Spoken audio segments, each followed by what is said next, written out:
Think of great British winners at Monaco and you think of Sir Stirling Moss, Graham Hill, Sir Jackie Stewart.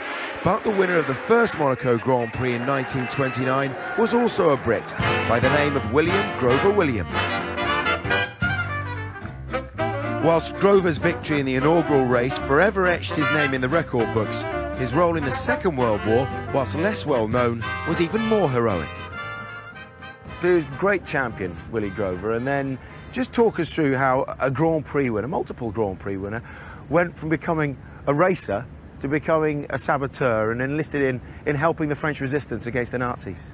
One of the generals got to know that he wanted to go back to France, and he was not in the least bit worried about danger. You know, having been a Grand Prix driver in the 20s, danger was a minor problem.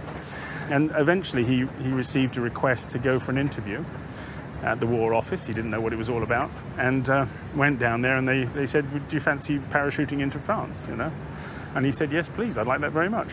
And so they trained him up in various secret camps all over England, and they parachuted him back into France in May 1942. Now, this is the Chestnut Yes. network that eventually he sort of helped develop. He was actively involved, wasn't he, in recruiting other racing drivers? What was it about their personalities that drew them towards this kind of work in the war? It was dangerous. It was exciting, and you know, these guys also were different. They believed in causes, you know. And you know, Willy was British and he wanted to fight for the British. Robert Benoit, who was the great champion of France before World War II, you know, he was a patriot. He wanted to fight the Germans and drive them out of France. And so he was recruited by Willy, and he recruited Jean-Pierre Wimille. And I'm sure there are others, but I can't actually prove the connections with all of them. But you know, they built these different networks, and they had parachute receptions, as you did. And, you know, the whole thing was a serious, proper underground network.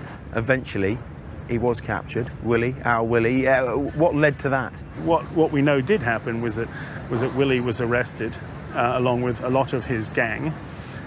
Benoit escaped and had a series of amazing escapes, running across roofs and jumping out of cars and all kinds of stuff like that, which is terrific. A terrific story. Willy, in the meantime, was having a pretty miserable time at the hands of the SS in Paris. And of course, there's not much in the way of records of what happened to him, but he ended up in Sachsenhausen concentration camp near Berlin, and he was executed in 1945. These guys, all of them, nobody knew anything about what they'd done, and nobody got any reward for what they did or any recognition. And because it was secret, of course, it remained secret. In a way, there's a happy ending in as much as 70 years later, I was able to tell his story.